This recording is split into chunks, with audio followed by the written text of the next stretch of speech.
په مصنف ابن ابي شیبه کې د حضرت ابن عباس رضی الله تعالی عنه څخه روایت دی ان رسول الله صلی الله علیه وسلم كان يصلي في رمضان 20 ركعة والوتر. ابن عباس رضی الله تعالی عنہ فرمایي چې نبی علیہ السلام به په رمضان شریف کې 20 رکعات تراویح کولې سره د وترو. وینه معنی وتر به هم کول، 20 رکعات تراویح به هم کولې. دا نه دي 20 رکعات کې دنه وتر ولو، 20 رکعات تراویح جلا ول وتر او وتر به کول. نو 20 رکعات تراویح چې کوم دي دا د صحابه کرامو سره ثابت دي او داغه 20 رکعات په څلورو سره مذهب باندې ثابت دي.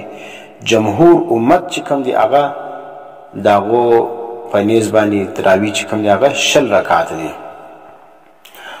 او دا چې بعض خلک نن د فتنې لپاره 8 رکعات تراویح کوي او دا وایي چې تراویح چې کوم دي هغه 8 رکعات دي او بیا یو روایت پیشي ناغه چونکې د دین څخه خبره انسانان دي اکثره، ځکه حدیثو کې چې کوم دي چې دا کم 8 رکعات تر روایت دی پیشي دا محدثینو په کتابو کې 2 قسمه عنوانات قایمیږي. یو چې کوم دی هغه باب قیام رمضان، یو چې کوم دی باب قیام اللیل. نو 2 شادي، یو قیام اللیل دی یو قیام رمضان دی. قیام اللیل چې کوم دی، قیام اللیل د شپې درېدل دا تهجد مرادي.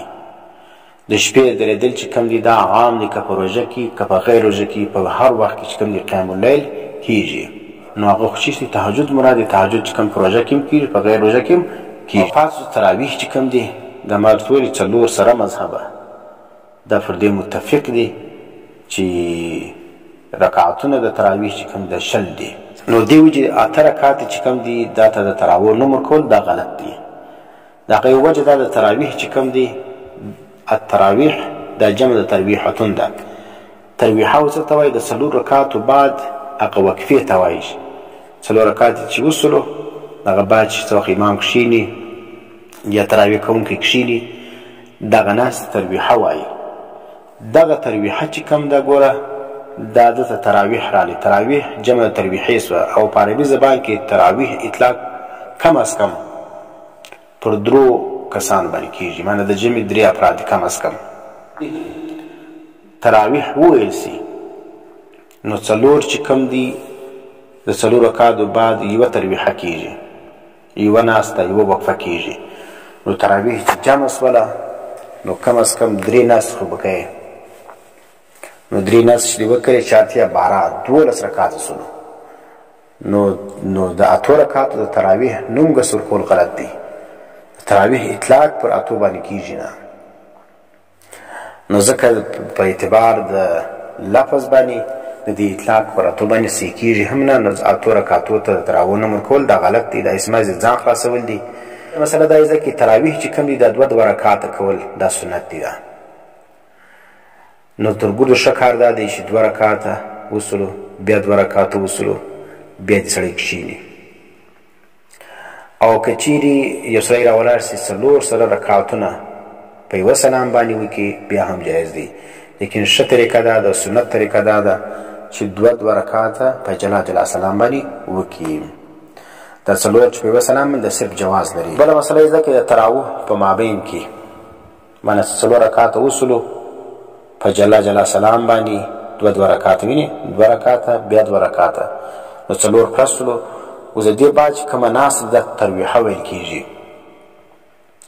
په دا تراویح کې ناسته کول دا مستحب کار دی. مستحب دومره قدر مقدار دی څومره قدر چې د 4 رکعاته سوي دي. مثال 5 منټه پر ته لګېدلي دي، 10 پر لګېدلي دي، نو دغو نه ناسته کول دا چیز دا مستحب ده. لیکن ضروري نه ده. اوس که چیرې عوام چې کوم دي خلک تنګیږي چې اوس 10 منټه پر تراویح باندې تیر سلو او بیا دغه وروسته 10 منټه په تراویح کې تیریږي، نو خلک چې کوم دي هغه د عبادت څخه بیا څه به کېږي تنګدله کېږي، نو تنګیږي.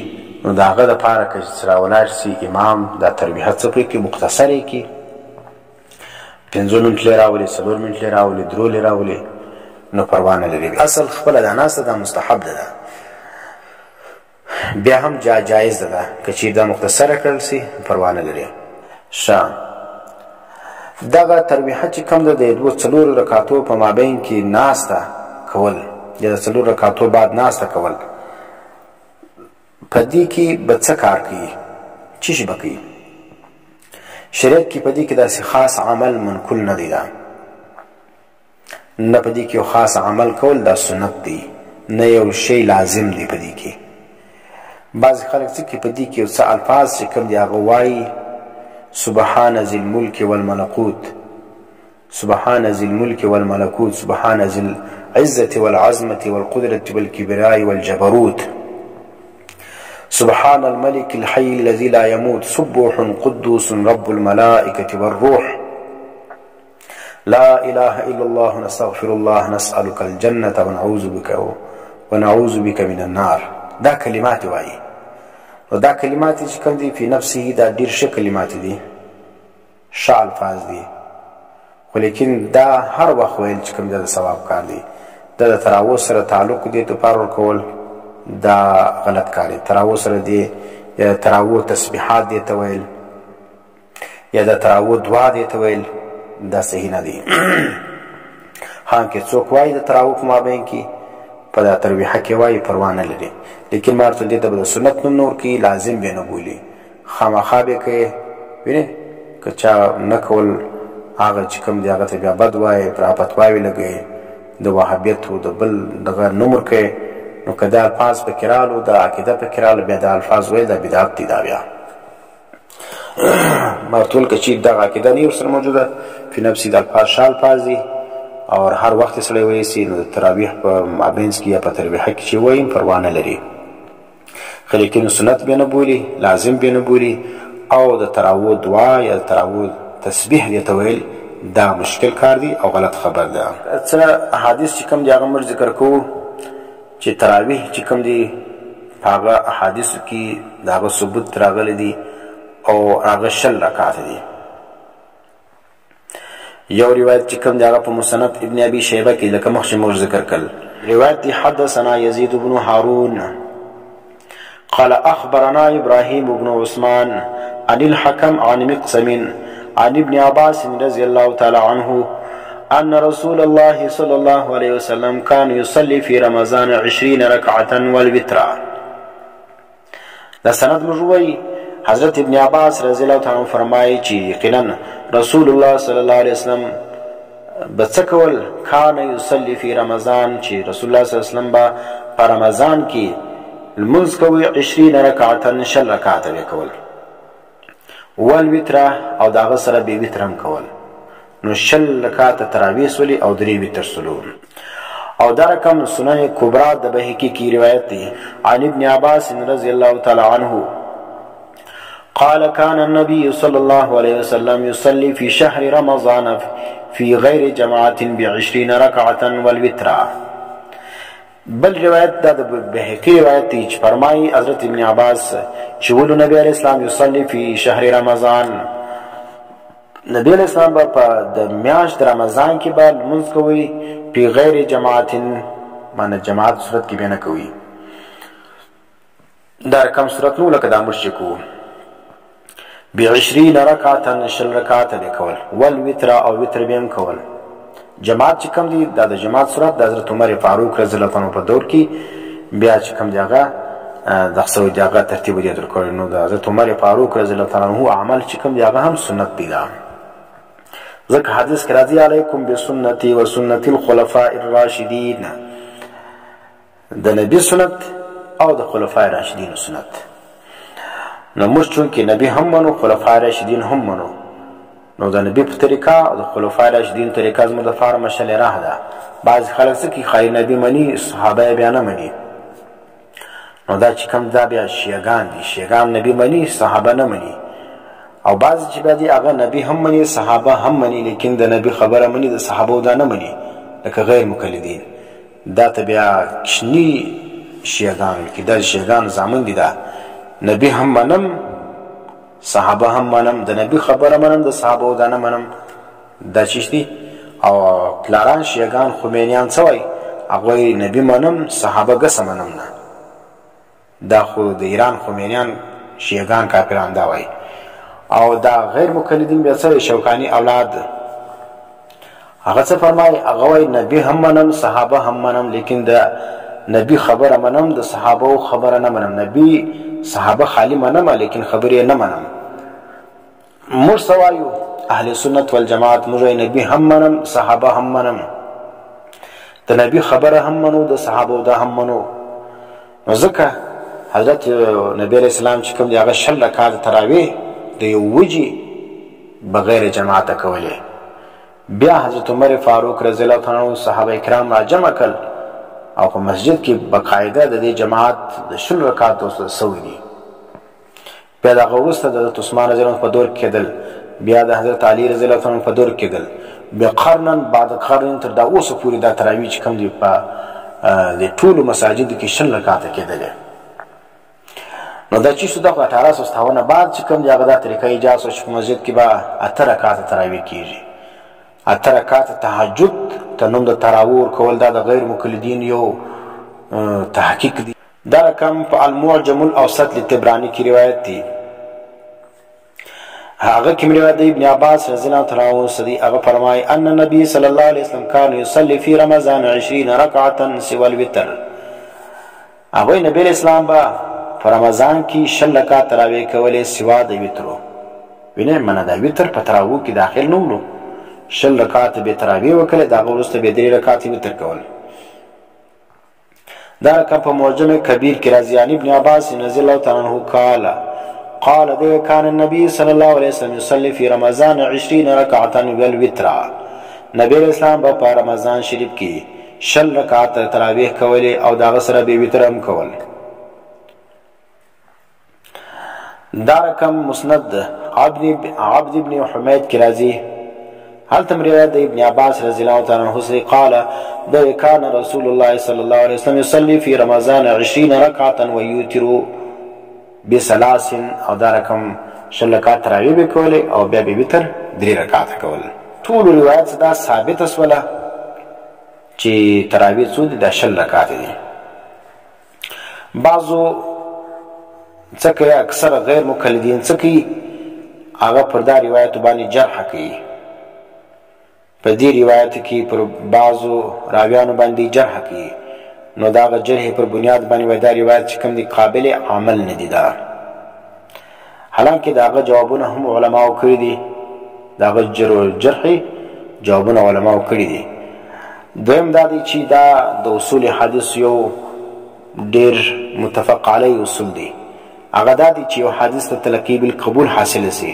سمانه یو حدیث چې کوم دی هغه اگر چې سندن ضعیف وي کمزوري وي لیکن امت چې کوم دی یا مجتهدینو هغه قابل عمل ګرځولي هغه باندې عمل کړی وي ویني داغه سي احکام مستنبط کړي نو چې تلقی د قبول یا تلقی بالقبول یو حدیث ته حاصل سي نو داغه حدیث چې کوم د اصول حدیث په نسبت باندې اگر چې سندن دا ضعیف لیکن دا چې شوي د بیا حجت دی دا هغه د سند جرح چې کوم د هغه بیا نقصان نه رسي نو د دې د 6 رکعات تراویح حدیث اگر چې سندن سره ومنم سره کې د فارج دا سندن کمزور دي لیکن د جمهور امت چې حضرت عمر رضی الله تعالی عنہ د دور سونی سي بیا حضرت عثمان غنی رضی الله عنه په دور کې بیا حضرت علی رضی الله عنه په دور کې بیا د څلور سره امامان پر دې اتفاق کوي چې تراویح کوم دی هغه 6 رکعات دي بعض تر 6 زیات وایي شپږ 10 رکعات هم رسي خو تر 6 کمی چا کول نه دی کړی په څلور مذهبو کې نو چې څلور سره مذهب پر دې اتفاق دی چې تراویح 6 دي تر 6 کمی نه دي تر 6 زیاتې دی سي لیکن کمیږي نه نو دا رقم روایت باندې ته جرح کوي نو دا جرح چې کوم دا چیز ده غیر مقبول ده ځکه روایت ته تلقی بالقبول حاصل سوی ده او روایت چې روایت تلقی بالقبول حاصل سي دا بیا حجت وي داغه وجه امام ترمذی رحمه الله پر ډیرو حدیث کې په ترمذی کې راغ باندې حکم د ضعف لګولې دي وای دا حدیث چې دا ضعیف دي خو لیکن بیا فرمای والعمل على هذا عند اکثر اهل العلم من اصحاب النبي صلی الله علیه وسلم ومن بعدهم. یعنی ترمذی ته وګوره، په ترمذی شریف کې ډېر روایت را نقل کړي دي، دا وروسته دا ضعیف دي، دا کمزوري دي. لیکن دا وروسته بیا څه فرمایي وای عمل دی پر دې باندې د اکثر اهل علم. څه معنا؟ اگر چې سندن دا روایت ضعیف دی لیکن دا روایت چې کم دی هغه علماء په دې باندې عمل کړي، تلقی بالقبول ولې ته حاصل دی. نو که چیر دا روایت قابل عمل نه وای نو علماء د اکثر ولې په دې باندې عمل کوي.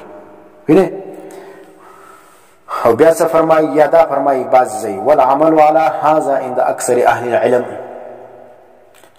پر دا روایت باندې د اکثر اهل علم عمل هم موجود دی.